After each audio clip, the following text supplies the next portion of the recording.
Hi, I'm Denny Amundsen, Director of the State Department of Developmental Services. The video you're about to see will take you on a unique historical journey. It's the story of Stockton Developmental Center. Tracing its origins from the time of the gold rush, Stockton was the first institution west of the Mississippi to care exclusively for persons with mental disabilities. On the wall above me is a portrait of Dr. Robert Reid, Stockton's first superintendent, who served from 1852 to 1856.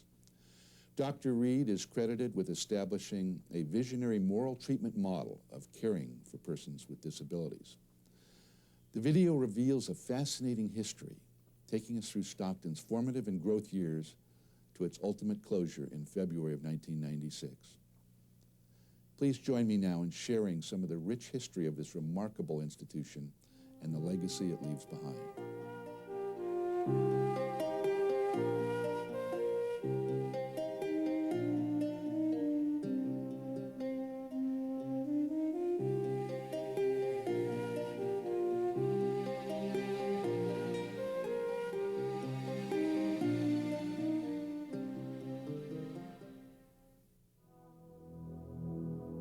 With the discovery of gold in 1848, the state of California began an unforgettable chapter in history. Gold rush fever took the state by storm, and in just a few years, the population of California increased from 14,000 to 380,000. San Francisco became the hub of this population explosion, and the town of Stockton, a direct river connection from San Francisco Bay to the gold fields, would never be the same. As the population grew, social problems soared. Many people could not withstand the hardships and rigors of this gold-mad society. Times were rough and dangerous. Lawlessness became rampant, and mental illness was on the rise. But there were no jails and no hospitals to combat these social problems. On October 8, 1849, the San Francisco Town Council purchased the stranded hulk of the brig Euphemia for $3,000 and converted it to a prison ship. It was anchored near the corner of what is now Jackson and Battery Streets. It was designed for the town's lawbreakers and those who became mentally ill. The Euphemia was originally a British brig, captured by the Americans in the War of 1812, and then used as a cargo vessel in the China trade until it was abandoned by its crew in San Francisco Bay. The brig was then placed under the authority of the captain of police. The prisoners themselves were under the control of a chain gang overseer. Official brig records were lost when it burned in 1851. But an early legislative report estimated that in 1850, there were 22 cases of insanity in the state, all in San Francisco. No attempt was made to treat the illnesses. The individuals were simply kept locked up. Throughout the state, the need for hospitals grew. In April 1851, the California State Legislature established 3 general hospitals to care for growing health problems: the San Francisco Marine Hospital, Sacramento State Hospital, and Stockton State Hospital. Patients included the physically and mentally ill. The pressing social problems were reflected in the reasons for admission to the hospital. Such maladies as religious excitement, disappointed affections, and intemperance in spirits were listed. In Stockton, quarters for the Stockton State Hospital were located downtown, on the northwest corner of El Dorado and Market Streets. A rather shabby wooden building of 10 to 12 rooms, it was formerly used in turn as a saloon, a lodging house, and a 10-pin alley. The name was changed to State General Hospital at Stockton in August of 1851. The legislature appointed Dr. Robert K. Reid to serve as its resident physician. Dr. Reid, born in Pennsylvania, was the son of a Protestant minister. He left his established medical practice in South Carolina and journeyed to California in the hopes of discovering gold. but soon grew tired of the rugged and challenging lifestyle. He then moved to Stockton and set up his medical practice. At the time of his appointment to Stockton, he was 31 years old.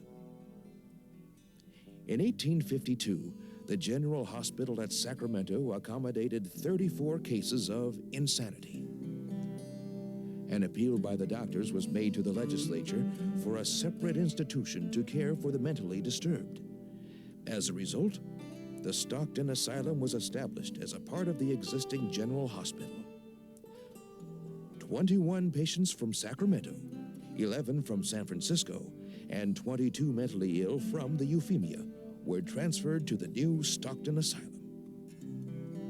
At first, they were kept in rented houses on Market Street, pending the completion of a suitable building. With the continuing arrival of more and more patients, including some 13 of Dr. Reid's housed on the brig Suzanne in Stockton Slough, more space was rented.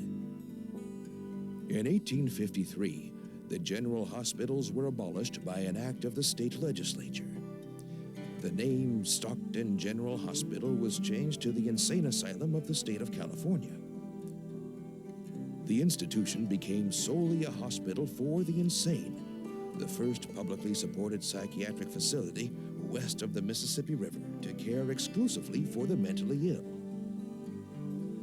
The choice of Stockton as the site for the new asylum was due to a variety of factors.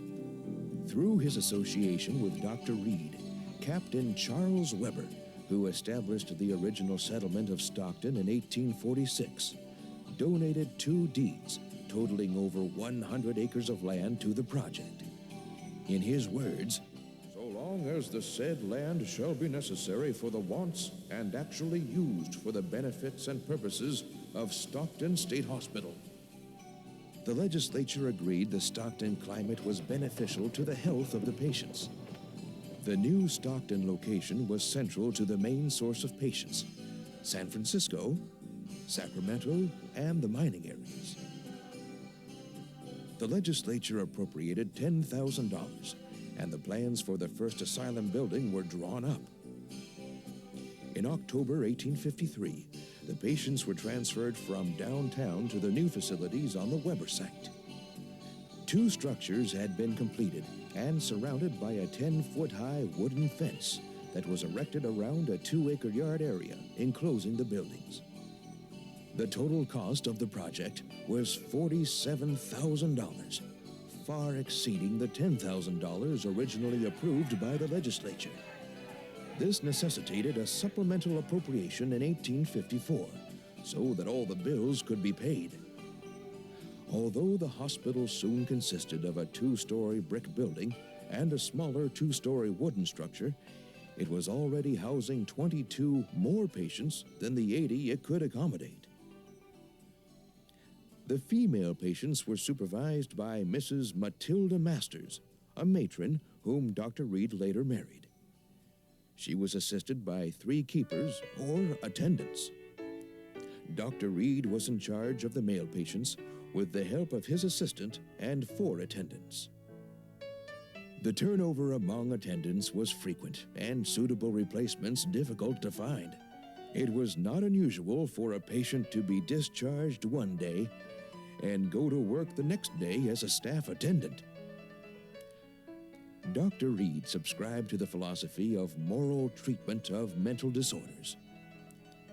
The attendants were instructed to abstain from violence or any show of anger in dealing with patients. They were encouraged to cultivate feelings of self-respect in those they cared for. Under the moral treatment model, patients were put to work out of doors to ensure physical activity and stay occupied. Diet, clean surroundings, exercise, and proper patient classification were important. Dr. Reid also prescribed medical treatment using tonics, stimulants, sedatives, and narcotics. The facility in Stockton continued to grow. In his annual report of 1855, Dr. Reid described the accommodations as follows. "The institution possesses plain and substantial buildings, large, airy, and well-ventilated rooms, cold and warm shower baths, ample space for recreation, and grounds for labor, with plenty of trees, shade, and pure air. Dr. Reid was known for his pioneering efforts in providing humanitarian treatment for mental patients, and for his recognition of the part the excessive use of alcohol played in the incidence of mental illness. In April 1856, Dr. Reid, a Democrat, was fired when the so-called Know-Nothing Party came into power and elected a Republican governor, Neely Johnson. Governor Johnson named Dr. Samuel Langdon to replace him. However, in a political power play, the asylum trustees refused to remove him. The governor responded by firing all the trustees and appointed a new board to do his bidding. When Dr. Reid still wouldn't leave, he was taken to court, and the state Supreme Court ordered him out to be replaced by Dr. Langdon. Dr. Langdon lasted little more than a year. During his short tenure, he engaged in a pistol duel with his assistant and received a bullet wound in the knee. Shortly thereafter, his contract was terminated, and he was replaced by Dr. W.D. Eilert. Dr. Eilert made many changes, including increasing the number of attendants and their salaries. He advocated for occupational and recreational therapy and instituted billiards, ball games, dominoes, chess, and dances as routine therapies. By now, in 1858, the population had risen to an average of 219. Due to a swing to the Republican column in the 1860 election, Dr. W.P. Tilden became the new superintendent. He also promoted moral treatment and providing hope to patients with kindness, sympathy, respect, and attention. By 1862, there were 400 patients living in a space designed for 250. The overcrowding was hampering the treatment efforts of the 19 attendants. Tilden believed he had no right to reject any patients, whatever the conditions of things might be. By the time Tilden's term expired, his relations with the hospital employees had deteriorated. The board of directors held an election while Tilden was absent and elected one of their own members, Dr. George A. Shurtleff, to fill the post. Dr. Shurtleff served for 18 years and brought a degree of stability to his role and to the facility in Stockton. Thereafter, political considerations were ignored in the selection of a superintendent. Prior to the Civil War in 1861, physicians followed the precepts of moral treatment, humane, individualized treatment, and a return to society as soon as possible. More than 2,000 patients were admitted between 1852 and 1862. 40% were discharged within 6 months, yet overcrowding remained a constant concern, especially on the male ward. Due to a special tax levied by the legislature, the asylum continued to expand. By 1865, the first section of the facility for female patients was completed. The center and north wings opened in 1868 and 1874. The structure, when finished, accommodated 325 patients. A row of wooden buildings called the Cottage Ward were constructed in 1869 for 160 patients. Residence for physicians were built and still stand today on what is called Doctors' Row. The residing physicians lived in these homes and raised their families on the hospital grounds. There were 3 homes built identically in 1870 in a Gothic Revival design. Today, these homes and other buildings on the Stockton property are on the National Register of Historic Buildings. By November 1875, the population had increased to 1,500, 500 over the capacity. In 1884, the first section of the men's building, commonly referred to as the Bricks, opened with an eventual capacity for 530 patients. In the state, the growing need for care was addressed by the opening of Napa State Hospital in 1875, Agnews in 1888, Sonoma in 1891, Patton and Mendocino State Hospital in 1893. After the Civil War, the national trend of the treatment of the mentally ill was wrought with apathy and detention. Moral programs became unpopular and forgotten. Stockton continued to grow as 3 more superintendents served their terms between 1883 and 1888. Dr. Travis Brownie, Dr. Mays, and Dr. Rucker.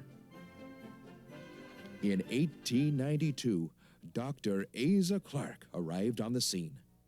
He was selected by the California legislature because of his specialized work with the mentally ill.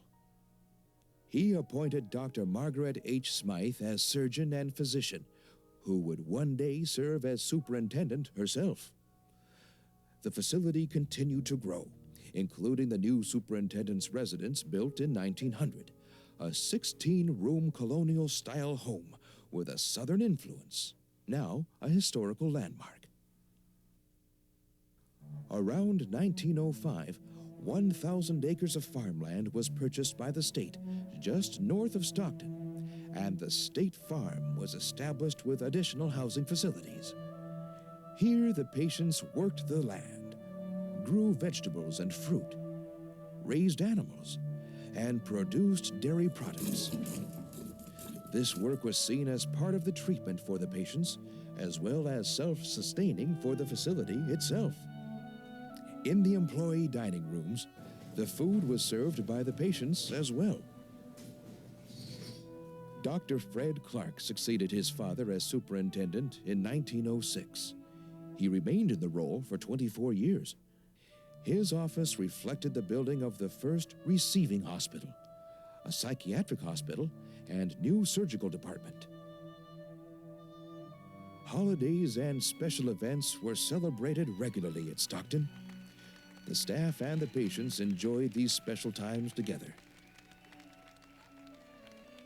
Traveling performance troupes would often visit and perform to the amusement of everyone. Dr. Smythe became the first woman superintendent of a state hospital, Stockton, in December of 1929 and served for 16 years. She attained national recognition for her work as a psychiatrist and surgeon, and the hospital made great strides under her direction.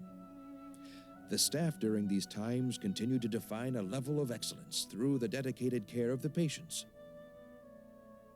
By the early 1930s, the state hospital farm had reached a total size of 1,121 acres, with about 1,500 patients. By 1938, the total population of Stockton State Hospital was 3,782, with a normal capacity of 2,866. The patient population throughout the state continued to rise. Between 1916 and 1947, 5 additional state hospitals were opened: Metropolitan, Pacific, Camarillo, Modesto, and DeWitt. After Dr. Smythe retired in 1946, Dr. R.B. Toller and Dr. Thomas W. Haggerty served short consecutive terms.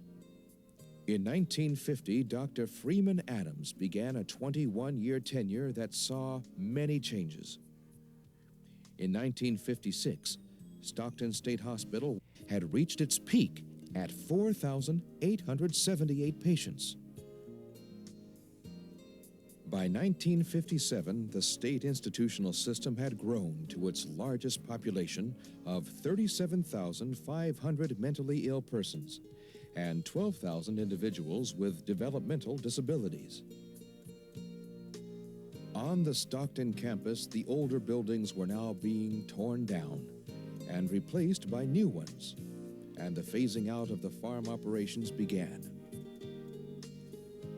the residential population began to decline due to a number of factors, including the return of state hospitals to concepts of moral individualized treatment programs, the introduction of new tranquilizing drugs, and increased emphasis on community-based care through county-administered short Doyle programs. In 1969, landmark legislation was passed known as the Lanterman Mental Retardation Services Act. This legislation chartered a new course and stimulated California's movement toward community-based services. The Regional Center System was created, providing a statewide system of services and supports for people with developmental disabilities. With the closing of DeWitt in 1972 and Mendocino in 1973, the developmentally disabled population was introduced to Stockton for the first time. Modesto State Hospital also closed in 1970. All individuals who were not placed in the community were moved to Stockton. Under Dr. John Freeman from 1971 to 1975, Stockton State Hospital continued to develop and provide outstanding services, including treatment for acute psychiatric disorders, long-term care for persons with chronic conditions, and special treatments for those suffering from alcohol and drug abuse. Community service programs and psychology residence programs in conjunction with the medical school at UC Davis and the San Joaquin Mental Health Services and Hospital were established. Available to patients were schools, churches, libraries, medical clinics, barber and beauty shops, vocational training, and a variety of recreational activities. Dr. William Keating served as superintendent from 1975 to 1976, followed by Santee Rogers for the next 7 years through 1983. Santee Rogers, the first non-medical director at Stockton Developmental Center, led the facility through a dynamic period of transition. Statewide and in Stockton, the resident populations continued to decrease. The nation, including California, was experiencing a paradigm shift that recognized that people could and should be served by services in their own community. From the 1960s to 80s, the Department of Developmental Services launched a campaign that worked to lay the foundations and advance the new emerging systems. From 1980 to 1993, the total nationwide institutional population decreased by 45.4%, from 131,000 to 71,477. During the years of 1988 and 1993, 54 state-operated institutions serving people with developmental disabilities closed across the country, and additional facilities were continuing to close. Between 1983 and 1994, Doug Van Meter and Tim Meeker were the executive directors at Stockton. The Developmental Center was an active leader, experiencing and facilitating the changes in new philosophies and treatments for the people they served. In April 1993, the Department of Developmental Services settled a class action lawsuit known as Kaufelt versus the Department of Developmental Services. The settlement agreement required the department to reduce the California Developmental Center population by 2,000 residents over 5 years.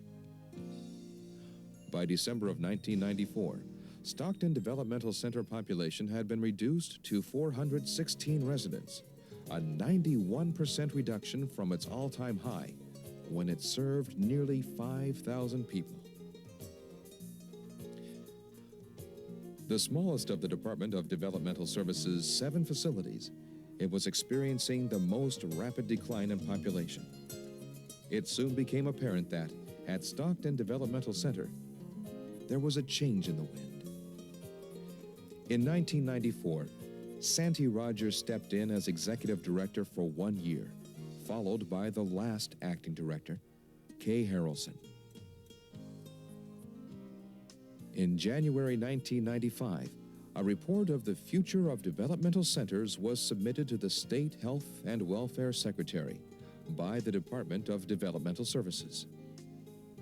The report outlined the changing role of developmental centers in the service system. Based on extensive research, the report included a proposal to consolidate services and close one facility, Stockton Developmental Center, during the 1995-1996 budget year.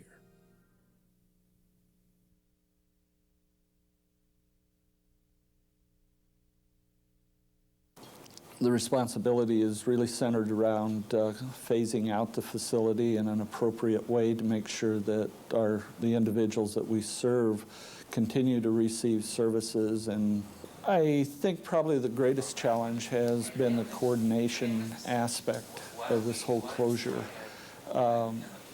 We have a lot of good people.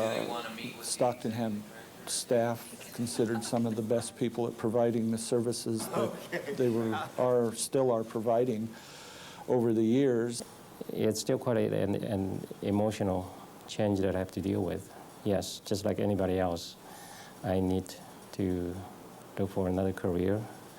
And also it's hard to see so many clients or patients that we have provided care and has established a more than just patient-physician relationship to go away, to be separated with them.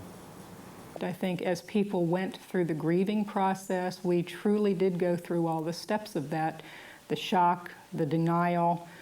Then we started a little bit of coping, and I think the catharsis that the staff went through unknowingly as we were dealing with client issues. It was interesting watching them start opening up and talking about issues, and I think that's how a lot of them dealt with it, not realizing that that's how they were going through the coping process.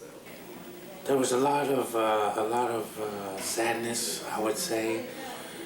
Quite a few of the employees that I know, especially on 5, they've been here for at least 10 years. And we just can't believe that it's closing. Communication is key in making the plans for how the process is going to work. They need to own the process of what you're going to do and how you're going to do it. In Stockton, we had an advisory committee which the Department of Developmental Services participated in fully and shared all available information with.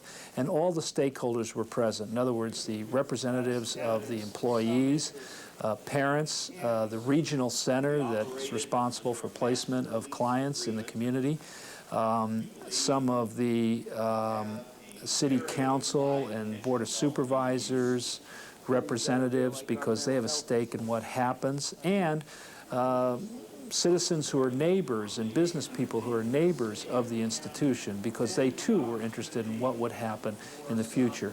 And by having everyone at the table and everyone getting information at the same time, anxiety is reduced and the chance for cooperation increases. The developmental center sits directly in the middle of downtown Stockton. It is the equivalent here in Sacramento, for example, of Capitol Park. And so we want to make sure that whatever the disposition or future use of the Stockton Developmental Center, it does not adversely affect the surrounding communities, the city of Stockton, and the county of San Joaquin. We've been good neighbors down there for something over 150 years. We would like to continue to be good neighbors. And how do you economically evaluate the property? And secondly, how can you economically evaluate it and put that into the mix with what the community needs from a long-term perspective and generate something that everyone is really happy with at the end of this? Well, we've looked at a variety of options, from leasing the property out to selling the property to converting it over to a campus as a satellite for the State University system at Stanislaus.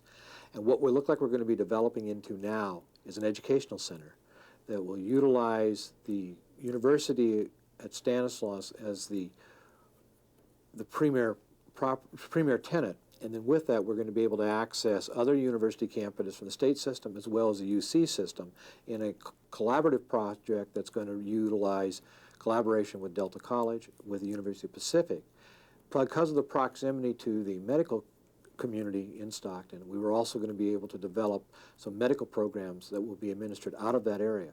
I think this goes a long ways to rejuvenating that particular campus, providing a very positive cornerstone to the redevelopment project of Stockton and meeting the community needs.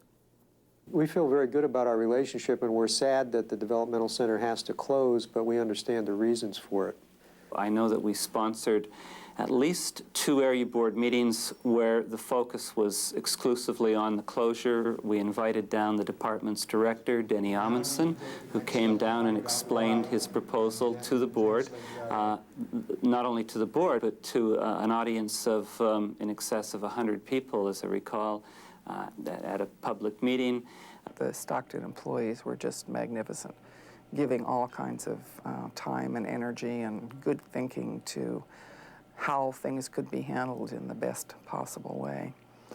Had a bunch of brainstorming sessions with Stockton people and people around here on, what would be the ways in which we could minimize the impact on the staff. And that's when they came up with the ideas of the job fairs and the career counseling and the getting in touch with every organization in the world about the possibility of jobs for people, and the resolution sessions so people could know what was going on, and trying to encourage some people to take their skills into the community and become service providers for people from the developmental center and the community and so forth. So we listed off all those things and put them in the plan, and as far as I know, they did all the things that they listed. We were fortunate again that our executive director and the folks at the department were able to allow us to to participate in the closure. I believe that the staff felt a little more empowered when they had an opportunity to participate, in the closure plan. Once the local planning teams basically came up with plans and were submitted, from that implementation teams were developed to look at the issue, of course, of client transfers. The physical plant implementation team, as well as a move coordination implementation team, career support implementation team, which began to look at the issue as we have continually looked at the issue, but began to look at the issue even harder of working with employees now in their job search efforts. Shortly after I sent out that application, they had an opening for a supervisor of academic instruction. So I applied, I interviewed, and I was fortunate enough to get that. Plus, I say the Youth Authority has been very conscientious about hiring people who are SROA also. It's made a difference. Well, I, like many of our employees, was submitting applications. And so there was an announcement of a correctional administrator opening. I submitted an application. And much like the state process, they set up interviews, you're interviewed, and then they make a selection, and then you go through an approval process. And so I went through that process and happened to be successful to be an associate warden at the Northern California Women's Facility here in Stockton. And to me, for that opportunity to exist, it was like winning the lotto. When that job in Sacramento came up, I went, whoa, this is a job for me.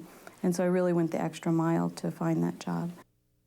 We found the staff working exceedingly well with us, and I think in some degree that's one of the reasons why we were able to accommodate as many people into other jobs as we did. Out of a workforce of over 800 people, less than 100 people ended up being laid off through this process. That certainly exceeded any of our expectations. I think we were all standing here and looking at those moving vans, and even those of us who'd accepted it as reality had some real emotional issues that day. I did not think that I would be as affected by it as I was. So when I came in, I followed the moving vans in that day when I came into work, and I was surprised at how it affected me, and it was very, very emotional for me. I had really trouble dealing with that all that day. We've gotten to know a number of the people here, and it's different. It was very emotional for me, to be very honest with you. One particular day, walking up the street and seeing the moving vans leaving. Well, we certainly heard that the facility was closing. To actually see it happen had more of an effect than I thought it was going to have. The major move was the move of about 180 clients to Napa, which the program worked out very well in terms of setting time schedules and dates and so forth. But on top of that, we had to continue the other services that were provided, and the challenge of continuing to provide those services here at the facility, as well as making sure that they were provided at the eventual location of the individuals that we're transferring. I think that I will have a little bit more help here compared to Stockton, because we will have a full-time psychiatrist assigned to each unit. Then I can concentrate more on the medical side. Some of the clients are a little bit nervous and excited, but I don't see any unusual behavior, and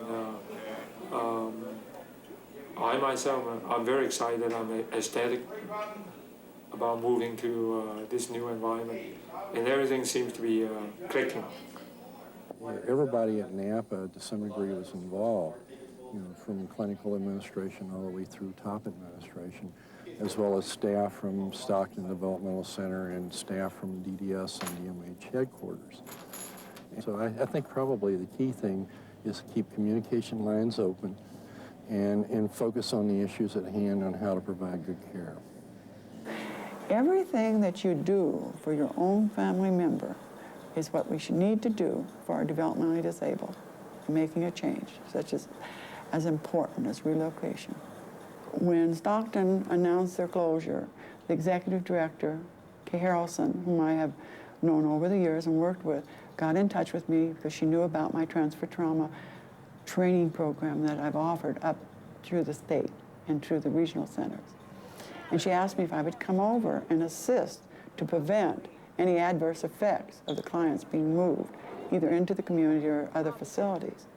Well, it was important for me to know that the people who resided out on the facility grounds had an appropriate place to go, and that there would be a continuity of services, that there wouldn't be anything disruptive in their life, or were at least able to minimize the disruption in their life so it didn't cause further problems. We had to make sure that when someone was placed, either at another facility or in the community, it was done in a way that allowed the family members' participation, and it wouldn't be too far for family members to continue to have a good family relationship with their loved one. Everyone here at the Developmental Center cares about the residents. Some of the residents don't have any family, haven't had family involved in a long time. So we are their family. But when you're making plans to totally change someone's life, they're going to go live somewhere else with different people, there needs to be someone to keep an outside eye on the whole process and to look out for their real interests, what's really important to them. Foster grandparents work with children up to the age of 21, and the senior companions work with the adults who are 21 and over. In this facility, the population ranged in age from probably 13 all the way up to about 80. It's just so valuable, you know. It does a lot for everybody. There are no losers with this program. Valley Mountain spent a great deal of time working with parents, particularly parents of developmental center residents, and informing them about the options that exist in the community and encouraging them to visit community care facilities, take a look at independent living situations, visit day program, see what's actually going on. This is our kitchen. This is where we eat at. This is a TV area. Stuff animals. And that's Gina. That's Gina and Ashley. Say hi, Ashley. Hi. Say hi. This is an apple tree. And this is where we sit at, have picnic and all this stuff, and have grill, barbecue. But she's got a dedicated staff. It is absolutely wonderful to see her, and the most important thing to me is she appears to have a life apart from me now. She actually has a life of her own. What a wonderful thing for her. The world has turned. The nation has turned. Literally, the world has turned in the concept and philosophy of how to best serve people with developmental disabilities. And the notion is a far more humanistic notion that people should have the resources that they need to live successfully in their own homes, in their home communities, with their friends, with their families. They need services, they need resources, they need medical care, they need financial assistance, they need someone to help them find homes.